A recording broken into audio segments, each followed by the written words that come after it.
Feu rouge, c'est tous les samedis, 14h, 14h50 sur la web radio archimé.com. Bonjour, bonsoir et bienvenue sur la web radio archimé.com, la voix du marché. Nous émettons en ligne sur Internet depuis Abomey-Calavi, c'est au Bénin. Pour écouter archimé.com, la web radio, il suffit d'aller sur nos différentes plateformes, à savoir le www.archimé.com, le www.radiogarden.com ou encore taper Archimé dans la barre de recherche Google et ça y est, vous êtes sur votre web radio archimé.com. www.archimé.com. Faisons le marché autrement.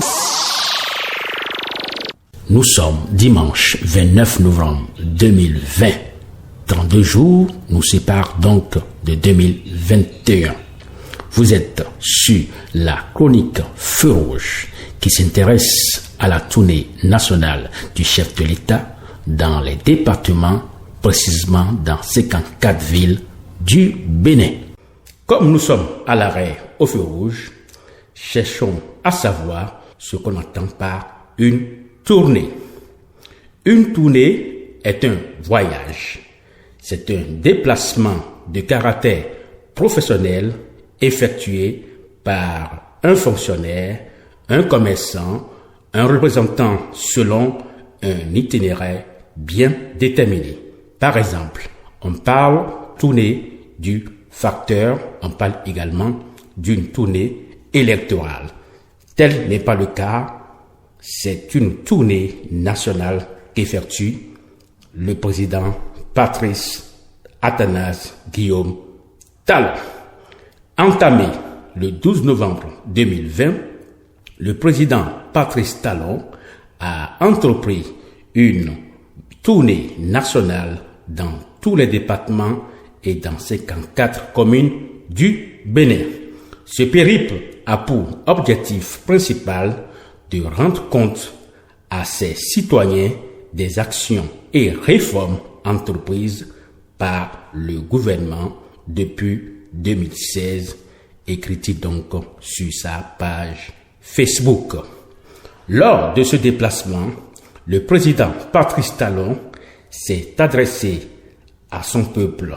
Il a fait le point des réalisations du programme d'action du gouvernement, des promesses, des déclarations et engagements forts et fermes pour l'unité nationale.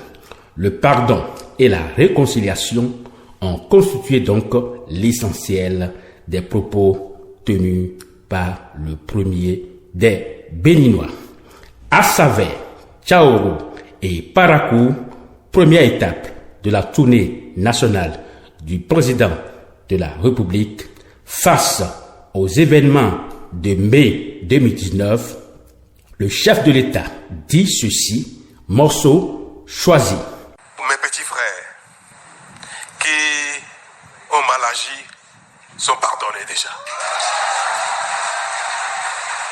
Je vous demanderai simplement, puisque nous sommes dans la République, il y a des formes, il y a des formalités, il y a des règles qu'il faut respecter. Moi, j'ai pardonné. Et quand le peuple demande pourquoi l'argent ne circule plus, voici la réponse du chantre de la rupture. Morceau choisi. Il ne circule plus, c'est vrai. Mais cet argent qui circulait et qui ne circule plus, est-ce que c'est le salaire des uns et des autres? Est-ce que c'est le prix de vente du maïs, de l'igname, du manioc, du coton des uns et des autres? Chacun continue d'avoir son salaire. Chacun continue d'avoir l'argent de ce qu'il a vendu au marché. Mais quel est cet argent qui circulait et qui ne circule plus? Quel est cet argent que le député, le ministre, le maire, le directeur de société, quel est cet argent qu'il n'a plus et qui fait que quand il vient maintenant à Savet, il ne peut plus distribuer et que cet argent maintenant ne circule plus? C'est de l'argent volé. Il faut oser le dire. Nous sommes tous responsables de ça. Mais si nous faisons mal quelque chose et que nous passons toute notre vie, génération après génération, à faire la même chose, quelques-uns vont s'enrichir, comme des députés, quelques-uns comme des ministres, quelques-uns comme des maires vont s'enrichir, et les autres vont rester toujours des mendiants. Le péché que nous avons commis tous ensemble a construit un pays de mendiants, a construit un pays où les impôts que chacun paye, parce que ici dans cette salle, quand vous achetez un habit, quand vous achetez une chaussure, même le pauvre qui achète à la friperie, quand il achète pour 500 francs CFA d'une chemise à la friperie, il paye des impôts. Cet impôt-là, c'est ça que chacun des élites, des responsables détourne pour jouer les riches. C'est l'argent des Béninois, des plus pauvres, qui n'ont pas l'eau, qui n'ont pas de piste hydraulique pour évacuer leurs marchandises, qui n'ont pas d'électricité, qui ne peuvent pas aller se soigner dans un hôpital quand ils sont malades. Et ceux-là, pourtant, malgré leur pauvreté, ils payent des impôts. C'est leur argent qui circulait, mais qui ne leur rendait pas service, qui ne leur rendait aucun service. Si nous faisons l'effort, que chacun se contente de ce qu'il gagne, ça va durer 5 ans, 10 ans, 15 ans, peut-être même 20 ans. Mais au bout et très vite, les enfants du Bénin, les uns après les autres, vont se suffire. Un pays peut se développer si chacun fait correctement ce qu'il a à faire, s'il est un bon citoyen et que les impôts que vous payez soient utilisés pour faire les routes, les écoles, les hôpitaux, sans détournement. C'est ce qu'on demande à un chef. On ne demande pas à un chef de faire des miracles. Le miracle, c'est chacun de nous qui le faisons. Ce n'est pas le travail d'une génération, ce n'est pas le travail d'un mandat. Mais si on ne commence pas un jour, on n'y arrivera jamais. Et j'ai décidé de commencer.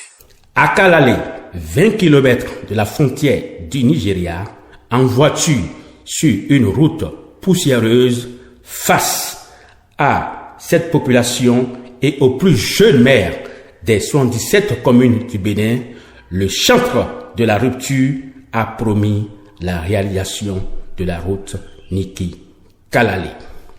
À Bembereke, terre de Biogora, la ville d'apprentissage professionnel de Patrice Talon, le maire, membre du parti de l'opposition FCBE, est sidéré face aux réalisations de Patrice Talon. Yaya Gaba dit ceci, morceau choisi. Je suis tenu, Monsieur le Président de la République, de vous remercier pour la construction en cours d'un stade au nom de la FIFA de près de 5 milliards dont bénéficie la commune ainsi que le pavage de quelques rues. Pour cela, les populations de Bembereke par ma voix vous disent Sassiara Miyeti, c'est-à-dire merci. Car chez nous, un adage dit un cadeau non suivi de remerciement est un braquage. À Djakotome, terre natale d'Amoussou Bruno et du plus vieux maire des communes du Bénin, M. Fanyingbe Bruno, le chef a parlé d'énergie électrique. Morceau choisi. À 5 ans, le délestage était de notre quotidien.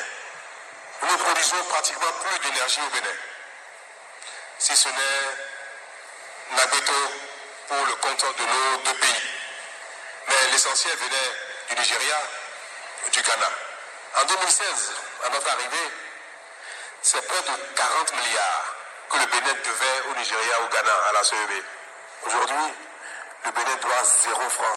Mesdames et messieurs, chers auditeurs de la web radio Ahimè.com, c'était l'acte 1 de votre chronique sur la tournée nationale du chef de l'État. Nous vous donnons rendez-vous pour le dimanche prochain pour l'acte 2. Merci et à bientôt. Feu rouge, c'est tous les samedis, 14h, 14h50 sur la web radio Ahimè.com.